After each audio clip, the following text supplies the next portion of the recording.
Hello and welcome back to Shock's Talks. I'm Shakti, and today we're going to continue with the topic of remote viewing and all things psychic. But I first wanted to let you know that there are some UFO UAP updates, and the major one is that AARO, the All Domain Anomaly Resolution Office, released a report, and it's a long report. I've linked it for you below, and I've also linked a couple of videos that are discussing this report. And there's been a lot of chatter going on in the UFO community online. But basically, it's a big letdown. It's a big lie. It's Sean Kirkpatrick and the AARO office basically saying that they've looked into all these claims and disproved all of these claims, and that they have no knowledge of reverse engineering programs or anything like that. And if you've been following this channel, you know that there is an overwhelming abundance of evidence to the contrary, and many researchers who have been at this for decades, 40 some years, are pretty outraged by this. And there's actually potential legal action that will be taken against these people. So the two videos that I've linked for you, and by these people I mean AARO, the two videos below that I've linked are, one is a News Nation episode with Ross Coulthart, and he's talking to civil rights lawyer Daniel Sheehan. And Daniel Sheehan is a man who I got to see in person at Contact in the Desert 2023. And he was one of the most inspiring presentations that I went to. He told a really interesting story about how he got into this UFO stuff, because he's involved in all kinds of humanitarian work, and it's not just in relationship to the topic of UAP. But that is one thing that he got roped into back in the 70s. And he goes over this story, which I think I've talked about on this channel before, and I'll kind of give you a summary again, but I want to tie in an aspect of his story to the topic of intuition and developing and strengthening your intuitive and psychic abilities. And I do think that there's something about this story that really ties into all of that. But before we get into that, the other video that I've linked below is a Richard Dolan response to the AARO report. So I just highly recommend that you check these things out. They're very interesting. And rather than me going into all of the details and putting together notes to kind of explain to you why these claims that they're making are so ridiculous, I'd rather have you just go to the experts and hear what they have to say. So Richard Dolan is absolutely one of those experts. And for me, I already know this report is a bunch of BS, so I'm not really concerning myself with reading through the whole report, although I've heard a lot of responses online by people who have read through it. But I did really like a couple things that Richard said. And one of those things was basically that this report was lazy and deceptive. And he talks a lot about basically the academic community in general and the kind of special privilege and power that you have as a scientist, and how important it is to really operate with integrity and show all of your sources and prove your work, and let everything be open and accessible so that other people can follow your sources and come to their own conclusions. And that's how he does his work. So not only is he a historian of the UFO events, but he is also a historian at large. So he has a lot of context, and he's watching all of the different pieces moving around on the chessboard. And so his analysis of these things is always just so well informed and so interesting. So I do highly recommend that you check that out. But let's talk about the correlation between intuition, psychic powers, remote viewing, and Daniel Sheehan's story of how he got involved in UFOs. And then after that, I'm going to talk to you about a book that I am not quite finished with, but I kind of skimmed the last couple of chapters. I got about halfway or so through, and then I kind of skimmed. But this is Memoirs of a Psychic Spy by Joseph McMoneagle. And he's one of the famous remote viewers who also went on to run his own company that that tried to do remote viewing as a service to help people find missing people and different things like that. So he has a really interesting career, and this book is basically, he has a lot of books, but this one kind of goes through his history, his personal history, starting from childhood, the kind of anomalous events or experiences that occurred throughout his life in various phases of his career in the Army and in secret programs and Project Stargate. He also studied with Bob Monroe and then later became a Monroe trainer.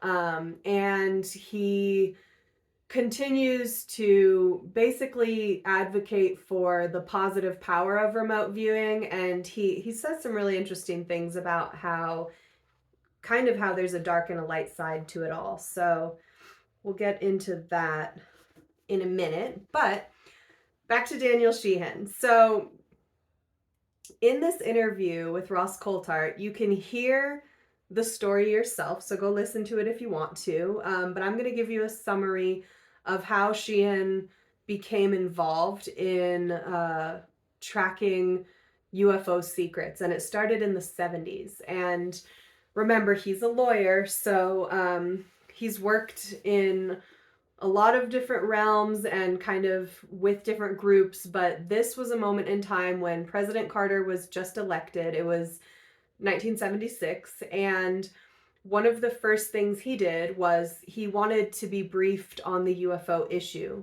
as he came into office. So he called in the director of the CIA at the time, and that was George H.W. Bush.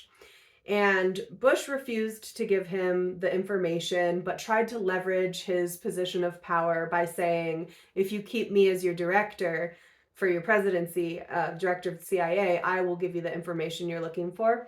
And Carter said no, he wasn't interested in that deal. And he decided to contact the Congress, and then he asked the Science and Technology Committee to contact the Congressional Research Service. And at this point, Sheehan got brought in as part of this group that was going to help to create basically these reports that were addressing the topic to give to the president. And so he was given access to Project Blue Book, which was one of the projects at the time that was studying the phenomena and putting out really ridiculous information later on to the public. But there were secret files with Project Blue Book. And he went to the National Archives and was given access to those files. And when he got there, he met these two men in suits, and he was made to bring 2 forms of ID. So they checked his ID, they let him into this building. He goes down a long hallway, he gets to an elevator. Here's the first time when his intuition kicks in a very interesting way that ended up being very important for him. He has a briefcase with him, and he gets this instinct to take out a yellow legal pad and kind of tuck it under his arm. When he gets down to the basement level, he's let out of the elevator. He goes down another dark, long hallway where there are 2 more men, big, husky men in suits at the end of it. They also ask him for his ID. And then they confiscate the briefcase, and they allow him to go into this room where he's going to look at all these records and files, and he's not allowed to record anything or write anything down. So he has tucked this little notepad away and is kind of hiding it and making his way in. So already we have an act of intuition and we have an act of courage. We also have someone who is breaking the rules, for a reason, a good reason. And all of these things are so important. So he goes into this tiny room. There's a little folding table. On that table are some green shoebox sized boxes with little ties, government green boxes. And in those boxes, he describes these reels or canisters of film for a microfiche reader.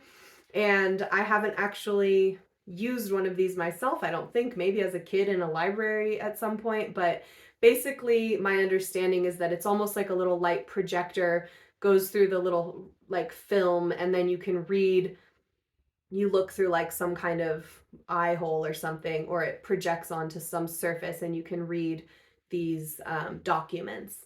And so he's cranking this crank and he's looking through this microfiche, all these different reels, and he's realizing like there's so much information in here, and I'm not going to be able to get to anything important unless I really like strategize. So I'm going to look for photos.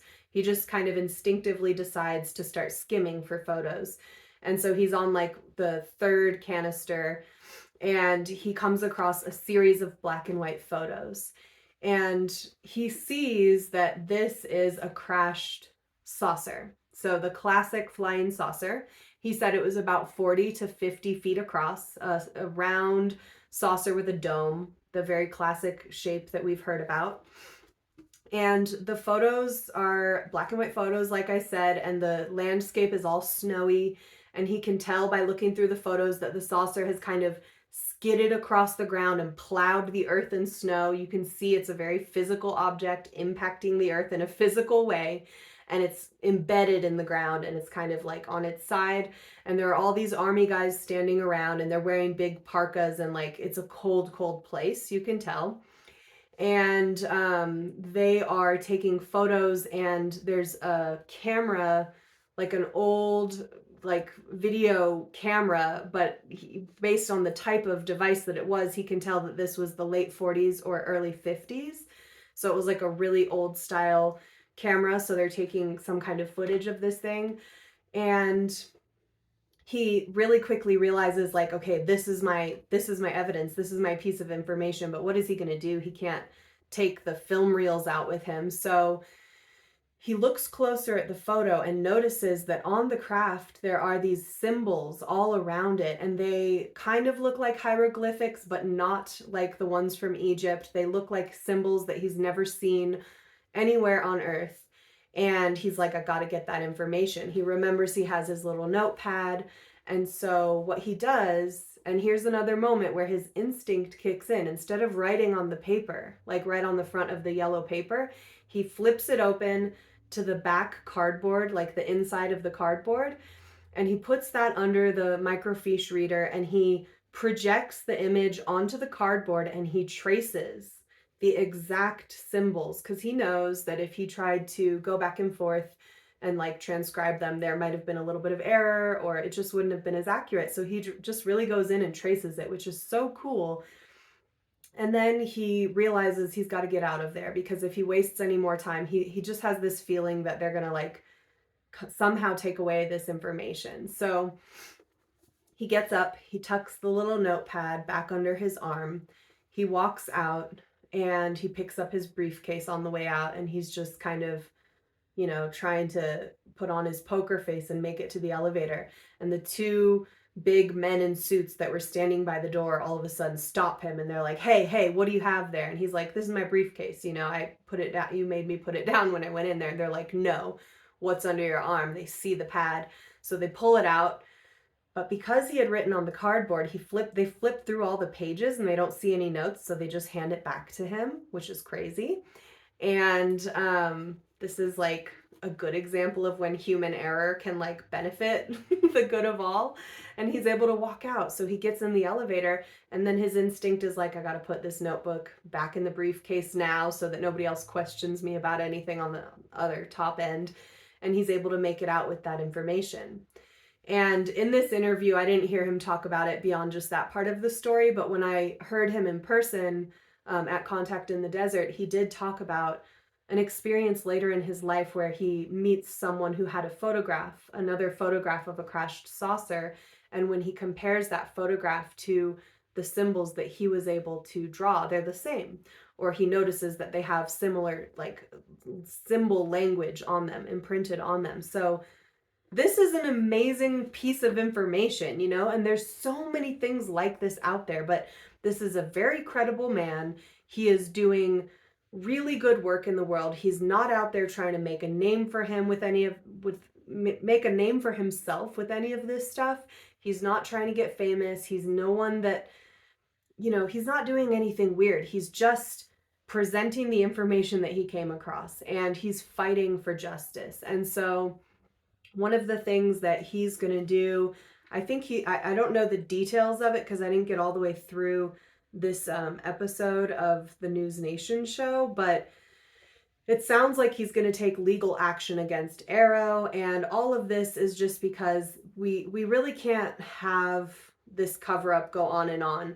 And if you look at any of Leslie Kane's work, and we've talked about her on this channel before, she makes it really clear that these UFO events are occurring all around the world, and that many world governments are taking it seriously and are a little bit more transparent than the US government. We, as US citizens, have a really specific and strange situation going on here where not only are we, hearing from all these pilots that there are things in the sky that are actually interrupting their training and that are safety risks, and we have these nuclear missile sites that are being shut down by UFOs that are flying by, and so many hundreds and thousands of reports of sightings going on, in our country, but also all around the world. But our government, for some reason, is continuing to participate in this massive cover-up. So it's just a really bad situation, and it just puts us in a really horrible position where we really can't trust them when they come out with these reports, and they continue to make these different groups that are claiming to study this and claiming to study that. And then years later, through the Freedom of Information Act, people are able to follow these paper trails and read these memos and recognize that, oh yeah, these are secret programs. Oh yeah, this is a cover-up. Look over here, look over there. This was happening, that was happening. And there's just so much evidence. So it's pretty sinister. It's pretty suspicious, it's very, very concerning. And I think that's why a lot of these people out in the field are fighting for transparency and fighting for justice. And they're going to look to the law now. And something that Coulthart said at the beginning of this episode was just, basically, he talks about his respect for our Constitution, and he says that, I love the simplicity of the law. It's now up to Congress to test the veracity of what you're about to hear from Daniel Sheehan. So they're going to get the Congress involved. They're going to try to, continue the work that has been going on, and we'll see what happens. I'll keep you posted as more information comes through, but this is just, this isn't going to happen overnight. This has been going on for so many years, and it's going to continue to be this very long and drawn out battle, it seems like. The battle between those who want to know the truth and share the truth with the public, and those who are seeking to control information and basically hold on to power. And there are money people involved, because there are all these major companies, and there's the war machine is a part of all of this, and there's just so many pieces to the puzzle. So that's kind of our UFO UAP update for today. And these guys are really serious. They're calling this a crime against humanity. I mean, this topic is something that we should all be able to openly discuss, and it's something that should concern every human on the earth, and it does concern a lot of people, and it's just absolutely disrespectful to all of us and completely crazy that these big powers that be are just jerking us around like this and continuing to seed doubt into people's minds and to try to use their position of power to basically gaslight us all. So that's what's going on with all of that. But the thing I wanted to say about remote viewing and intuition was that sometimes when it comes to psychic abilities, it's not like you're sitting there and just straight up reading other people's thoughts, or you're having a full-on out-of-body experience where you're completely immersed in an alternate reality and gathering data that is applicable to this reality, although those things do happen. But sometimes it's just like what Tom Campbell calls those little nudges, and some people call it your intuition. And sometimes it's just tapping into that clarity within that allows you don't even know why you're doing it, but you're putting this little yellow notepad under your arm and tucking it away. You don't know why you're doing it, but you're flipping to the cardboard page instead of writing on a regular page like you normally would. And this is the power of intuition, when it can really like snap into action at the right moment and help you in a very major way. So back to the topic of remote viewing and psychic abilities, let's talk about Memoirs of a Psychic Spy. So Joseph McMoneagle is someone who comes from a very basically normal background. He got involved in the army as a young man. He had a lot of different talents and abilities that kind of made him a target for some special training and special programs. So at a certain point in his career, some people kind of pulled him aside. This is the common story that happens with these types of guys. And he starts going through these secret trainings and getting wrapped up in all these different programs. He's part of Project Stargate. He was training with Hal Puthoff and others at SRI, the Stanford Research Institute, in the 70s. And he ends up having a very long career in remote viewing that he even takes and makes his own business out of it. And he ends up doing all kinds of like public remote viewing tests, you could say, to prove to the public that this is real, all kinds of interesting things. So this isn't like, you can go and find a lot of evidence of what he's done. This isn't like just take his word for it. There's actually a lot of proof when it comes to the things that he's done. And he refers to himself as Remote Viewer 001 because in these programs within the government, he was one of the first. There were a small handful of men working with him, but there were others that were doing these things, and they all kind of like weave in and out of each other's lives. And as you go into the UFO topic, you're going to see all these names popping up in different places. So there's a huge overlap with a lot of the secret programs, UFO stuff, and these remote viewers. This is why I find it so fascinating, because there are these funny claims like, oh, well, we kind of stopped studying that and then we just let it go. And it's like, why would a secret program stop the study of something that was yielding such powerful results? It's like clearly these things just go deeper and deeper underground. And so my mind just spins out with so many questions, and it's just so fascinating to me. But let's read some stuff from this book. So at the beginning here, I like how he says, for whatever reason, the remote viewing subject seems to have developed a split personality. One good, one bad. Already that's like so intriguing. On the good side, remote viewing empowers us and teaches us something about our mental abilities and our sensitivity to the environment in which we live. If we pay careful attention, we can learn more about how we process information and how it is intricately woven into the framework of time within which we exist and operate. How past, present, and future intercorrelate with one another. But unfortunately, there is a bad side, one filled with sidetracks that lead nowhere. Regrettably, there are a lot of sidetracks and a lot of people using them to make money. He talks about how he chose to put it to good use. He assisted business people, policemen, and others who needed it. His company was called Intuitive Intelligence Applications, and that was started in the early 80s.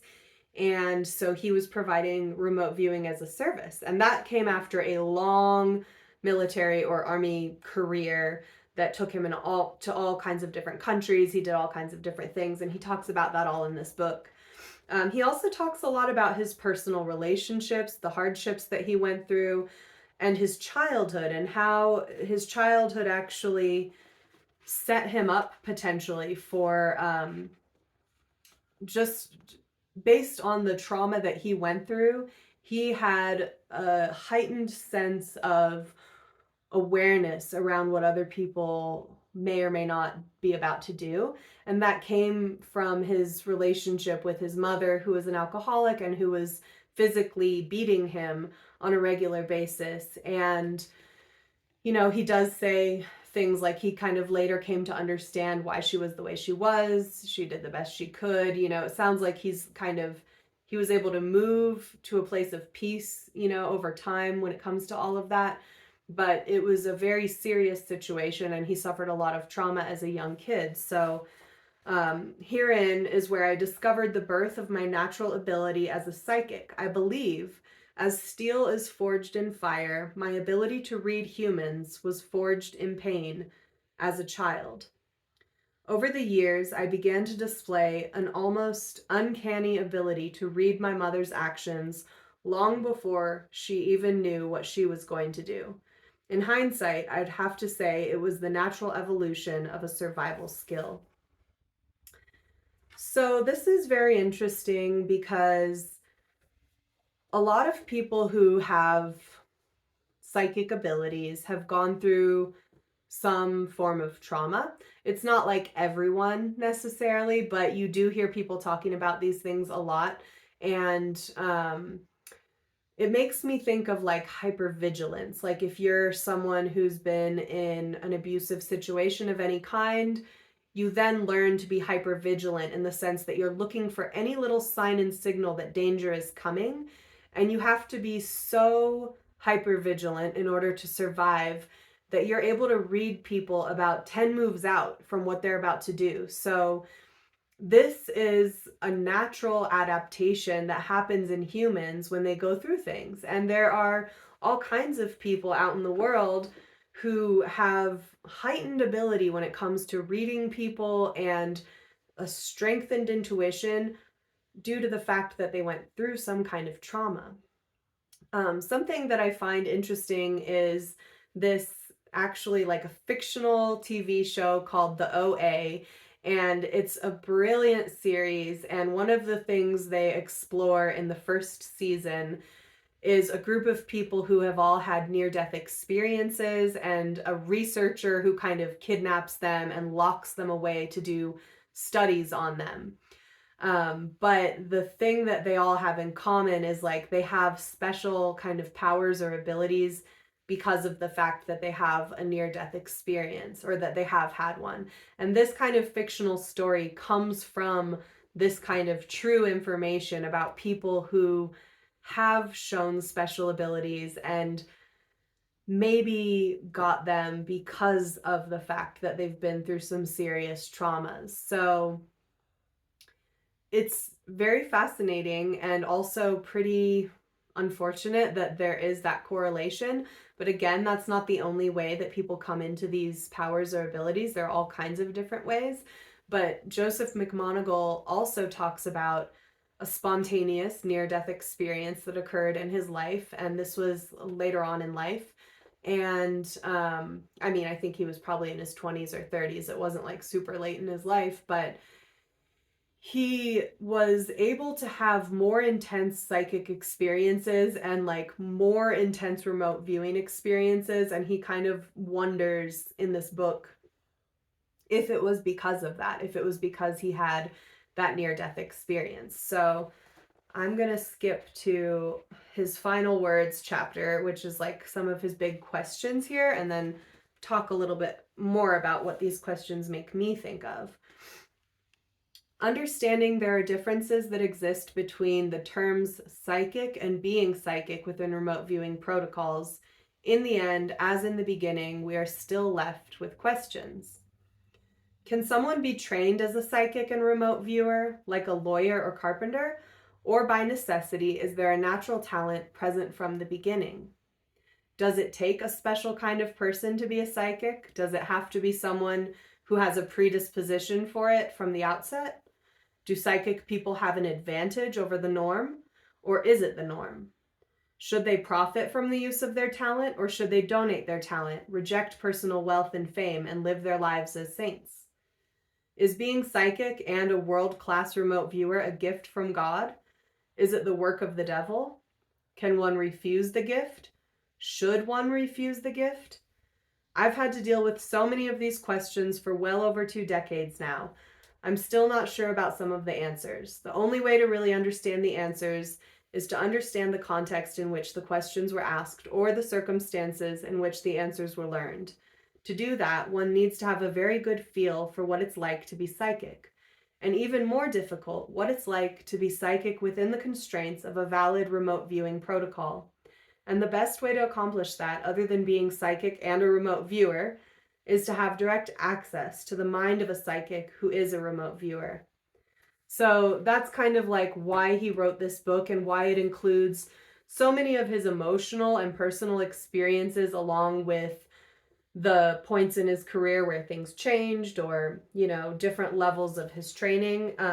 He kind of weaves those threads together in such an interesting way so that we can all reflect on just his specific story and the qualities that he has as a person that also seem to feed into his psychic abilities. Um, but just going back to breaking down some of these questions, one of the first questions is like, can anyone be trained, or do you have to be kind of good at it from the outset? And this is something that Tom Campbell has talked about a lot. And the basic answer is you can be trained, but some people will be better than others because they have certain abilities to begin with. And I believe this is what Ingo Swann called a natural psychic, or others called him a natural psychic, because long before he was ever trained, he had abilities. And Tom Campbell talks about it in terms of like a concert pianist, and how any human could potentially train for hours and hours and learn to be a concert pianist, but not everyone will do that. Not everyone will be successful in the training. And even if they try, they may never reach the same level as like a virtuoso. And so it's a great example, and it makes a lot of sense because all of us potentially have some psychic abilities, and some of us can train to bring those out, and others might already have a leg up, and they might already just have a natural ability, and then they can take the training even further. And I think this also ties into Tom Campbell's understanding of the larger consciousness system and the nature of reality, because he would often say things like, when it comes to out-of-body travel or experience, it's just not for everyone. You don't need to do it. It's something that is there for certain people because it's part of their soul path to have these specific lessons in this lifetime. And it's not the kind of thing that everyone needs to do, and you can still progress as a human in consciousness. You can still evolve towards love, learn your lessons, live a good life, be fulfilled, and all of these things without ever having to tap into this layer of reality. So it's probably not the kind of thing that everyone will access necessarily. But then there's lots of other people out there talking about their theories about how, well, humanity's leveling up and it's just an evolution of consciousness, and you know, we're all evolving and this is a natural progression, and more people will start to notice that they have these abilities. And it's a little woo, but you might hear people saying like, we're all entering into like 5D, and 5D is just like a new level of awareness and consciousness and blah blah blah. And I think what all these people are trying to do is they're creating their own metaphors to apply to this reality where these people do exist, and maybe we're starting to see or hear about more and more of them over time. Maybe a lot of us are starting to feel that we also, once we think about it, notice that, oh, I do have a little bit of a sixth sense, and maybe I can cultivate that and use it in a beneficial way in my life. So I personally think that there is something going on where more and more humans will be able to tap into these abilities over time. And I just think that because it feels like a natural progression to me, based on everything that I've learned about it, and based on these ancient texts, like in Hinduism and the Yoga Sutras, Patanjali's Yoga Sutras, and the idea of basically passing through these different lessons and then evolving and gaining access to higher skill sets. So it's something humankind has been talking about for a really long time. And so that kind of strengthens this idea that is in modern New Age philosophy around like, we're all leveling up. Like, who knows, but maybe we are. And then he asks this question about kind of the ethics around it, and should you profit from it, or should you donate your talent, or like, should you be thought of as more special or better than anyone, or is it just normal? I think another question around this is kind of like, well, my question around it is really, what is happening out there right now when it comes to all of this? Because we have the internet now, so there are lots of people talking about their abilities and claiming certain things. But for every person that we hear from, I imagine there are others who we never hear from and never hear about. And it's the same thing with all these secret programs. It's like for every program that comes out of the woodworks or secret, branch of whatever, like there's so many others that we never hear about and never know about. And so I always wonder, like, what are people really doing at this moment in reality with all the resources and technology and scientific understanding and human resources, like the people that are involved in these things? Like, how far have they really taken this and what level is it at? And I've heard different rumors about, like business people and stock market people who consult psychics. And we know that there are police departments who can consult psychics when there's a missing person. And this is something that Joseph McMoneagle has actually done. And he has had an over 60% success rate. He located missing people in Japan remotely who had been missing for years. And this is all proven. And a lot of it was documented on live on national television. So he talks all about it in this book. So for all the people that we know about, how many others are out there that we don't know about, and what are they doing with these remote viewing abilities? I would love to know if you have a theory, and if you do, please put it in the comments, because maybe there's no point in wondering about things we can't know, but maybe there is. And maybe we have natural remote viewing abilities, and when we just think about something and ask a question, sometimes a real answer comes through.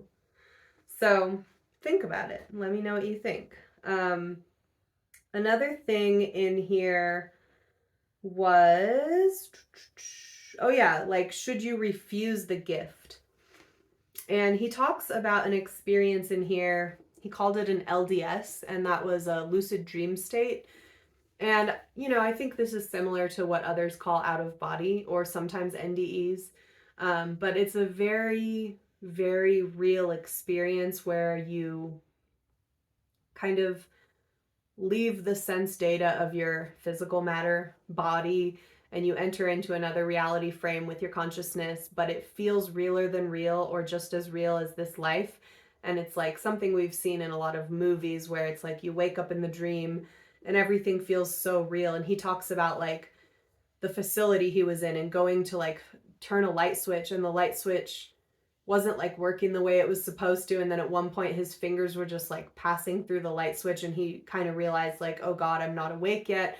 And I think he was having that kind of layering effect where he kept thinking he was waking up but not waking up. Maybe you've had this in a dream. I know I've had some version of this in dreams where you think you're awake in your actual environment but you're still sleeping, but the data is almost indistinguishable.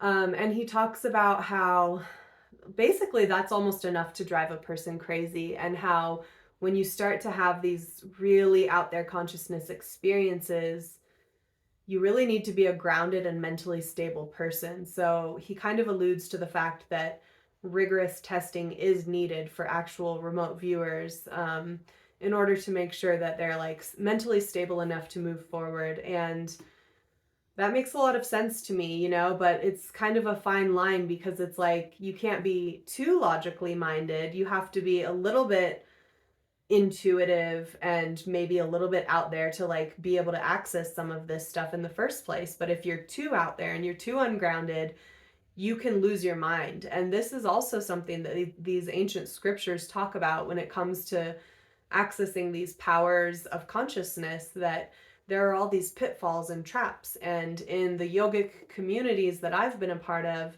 and based on things that I read in the book I mentioned in previous episodes called Kundalini Tantra by Shivananda Saraswati, there's this idea that in a Kundalini experience, which is a lot like a lot of the experiences that these psychic people talk about, but you're eventually able to access a higher level of consciousness. But if you're not grounded and centered and clean and clear in your body and psyche, you can really become kind of schizophrenic and you can have like a bit of a meltdown. And some people can come back from that and others can't. And I think a lot of us who know people like this have seen what it's like to teeter on the brink of insanity. And we've watched people we know and love get pushed all the way to the other side. And we also maybe have seen examples of people that were able to come back into reality. So this is speaking to one of the dangers of all of this. And there are many ways to deal with that, and maybe we'll break out and get into a whole episode about that later. But for now, I just wanted to mention it because it is something he mentioned in this book. And, you know, I imagine that there are many people out there who have been trained, possibly tested in these programs who, you know, weren't able to make it all the way or weren't able to be of use after a certain point because of how much data is coming in, and maybe they didn't have the capacity to process it. So it's a very fascinating edge of this topic, is that little edge of insanity, and what does it mean to start accessing these higher levels of consciousness and still maintain your tethers to this reality. So I think that's probably good for today. Ooh, we're already at 41 minutes, so I'm going to wrap this up. Thank you so much for listening. I've put all the links below. We have links to the videos that I mentioned. I've provided you with a link to Joseph McMoneagle's website if you want to check him out, read a full bio, and see everything that he's done. And then there is a link to this 2023 AARO report if you want to read through that report yourself. I do recommend checking out Richard Dolan's video, of course, and as always, I would totally appreciate a like if you did enjoy this video or any of my videos. Check out some of the other ones if you're new to the channel. The first season is just a history of major UFO events starting around the 40s. We know that UFOs and extraterrestrial activity probably dates back way farther than that, but the 40s is when the massive cover-up in the US government really started. And so that's where I started this channel, and then I bring us up to today, and we talk about all the things that happened last year in the Congress, and I'll continue to give updates on anything new that happens in the government as it pertains to this AARO situation. But for now, the big takeaway is just that, like, we basically just received another bullshit report, and people are enraged, and all the people who are fighting for truth and transparency are just continuing that fight, and it's been going on for like over 45 or more. I mean, 80 years, I think, is like how long some of this fight has been going on. So it's not going to be an overnight situation. And I do want to share with you this little clip from Richard Dolan in closing. Let's see if I lined it up right. To UFOs. But the UFO or the UAP problem has always been a tough one for them.